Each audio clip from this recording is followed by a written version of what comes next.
Ini adalah salah satu permainan yang termasuk ke dalam permainan kecil, yaitu ular tangga.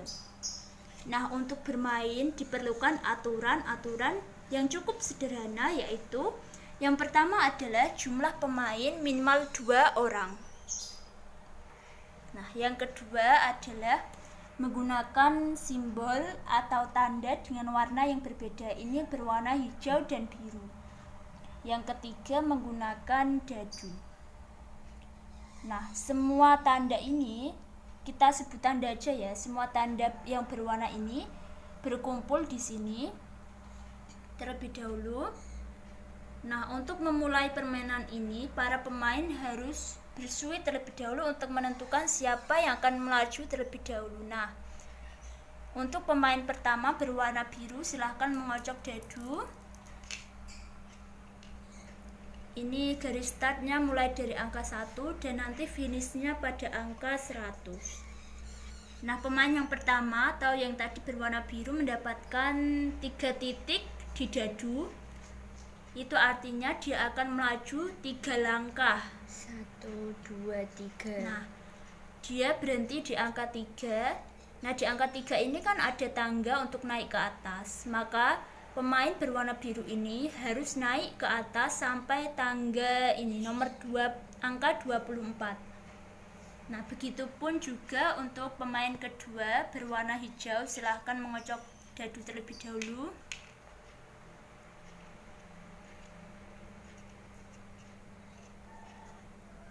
Nah, pemain berwarna hijau mendapatkan 8 titik di dadu. Maka pemain berwarna hijau ini akan melaju sampai ke angka 8. Nah, angka 8 ini sama tadi seperti yang pemain berwarna biru ini. Maka pemain yang berwarna hijau ini atau pemain kedua silahkan naik ke tangga sampai angka 14. Nah, sudah. Lanjutkan lagi sampai nanti finish pada angka 100. Jadi nanti siapa yang akan finish terlebih dahulu sampai ke angka 100 terlebih dahulu, maka dialah yang akan menjadi pemenang.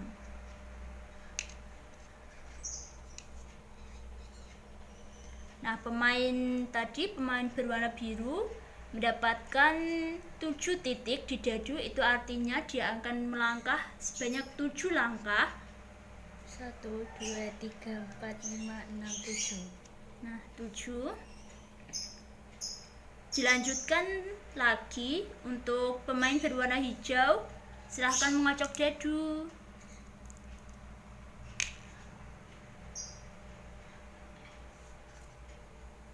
Mendapatkan 12 titik. Jadi pemain berwarna hijau harus melangkah sebanyak 12 titik. Loh, ke sana.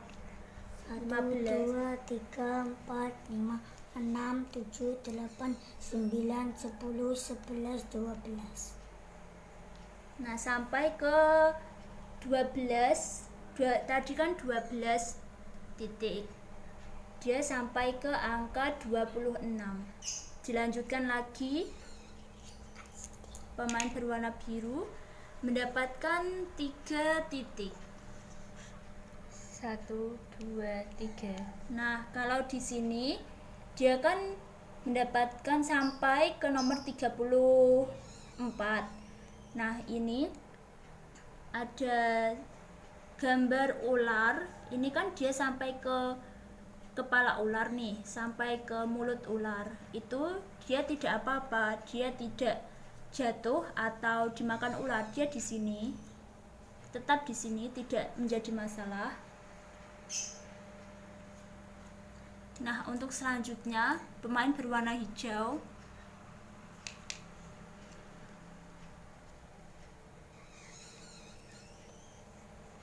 mendapatkan 4. 1, 2, 3, 4. Nah, ini dia sampai ke, dia tadi kan mendapatkan 4 titik nih. Berarti dia 4 langkah sampai ke sini. Nah, pemain berwarna hijau ini sampai di nomor 30 ini kan ekor ular. Kalau di ekor ular, aturan di dalam permainan ular tangga ini, kalau sampai di ekor ular ini, dia akan turun, jatuh sampai ke mulut ular, sampai di mana mulut ular itu berada. Nah, ini dia asal mulanya kan 30, berada di angka 30. Lalu dia dimakan ular sampai ke enggak dimakan ular, dia jatuh, dia turun sampai ke mulut ular, sampai ke nomor 9. Begitu seterusnya. Nah, untuk tujuan atau manfaat dari permainan ular tangga ini, ada beberapa manfaat yang bisa kita ambil, yaitu 1, mengenalkan permainan ular tangga ini kepada anak-anak agar mereka tidak hanya mengenal game online saja. Yang kedua yaitu agar anak-anak dapat saling berinteraksi dengan orang lain di dunia nyata, bukan hanya di dunia maya. Yang ketiga yaitu melatih anak-anak belajar berhitung dengan seru melalui pembelajaran permainan ular tangga ini. Nah, yang keempat, mengajarkan sifat suportif kepada anak-anak melalui permainan ular tangga ini. Nah, mengapa saya menyebutkan ini bisa menjadi bahan ajar atau dapat mengajarkan anak-anak memiliki sifat suportif, yaitu ketika misalkan tadi seperti pemain berwarna hijau tadi, dia kan sudah ada di ujung ekor seperti ini, ujung ekor ular. Dia mau tidak mau harus turun sampai ke mulut ular ini. Dia rela tidak rela, padahal dia tadi sudah jauh melangkah, sudah jauh sampai di angka yang besar, sudah jauh, tapi mau tidak mau dia harus turun. Itu mengajarkan sifat suportif. Nah, yang kelima yaitu mengajarkan untuk tidak sombong. Mengapa tidak sombong? Karena misalkan ketika sudah di tangga atau naik ke tangga ini, pasti pemain merasa wah seneng banget, soalnya bisa melaju sampai ke atas tanpa melalui ini atau ini. Dia bisa melaju dengan mudah karena melalui tangga itu. Namun pada saat nanti di ujung ekor ular ini, mau tidak mau dia harus turun. Itu mengajarkan kepada kita semua bahwa tidak perlu sombong ketika kita berada di atas. Kemudian ada gerak fundamental atau gerak dasar fundamental, merupakan keterampilan gerak yang meliputi gerak lokomotor, non-lokomotor, dan manipulatif yang berkembang sejalan dengan pertumbuhan tubuh dan tingkat kematangan anak. Nah, di dalam permainan ular tangga ini ada beberapa macam gerak. Yang pertama yaitu gerak non-lokomotor. Contohnya membungkuk. Tadi kan saat menjalankan tanda-tanda tadi, warna biru dan hijau, dia kan membungkuk.